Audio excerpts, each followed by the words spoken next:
ఇదమద్య మయా లబ్ధం ఇమం ప్రాప్స్యే మనోరథం ఇదమస్తిదమపి మే భవిష్యతి పునర్ధనం.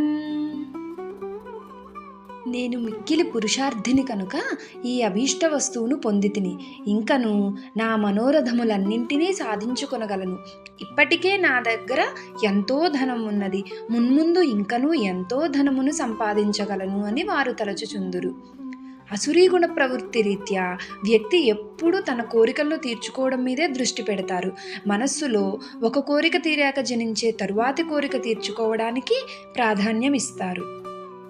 ఎల్లప్పుడూ ఇవాల్టి కోసం ఇది, రేపటి కోసం మరొకటి, ఇలా అనంతమైన విషయవాంఛల వెంట పరిగెడుతూ ఉంటారు.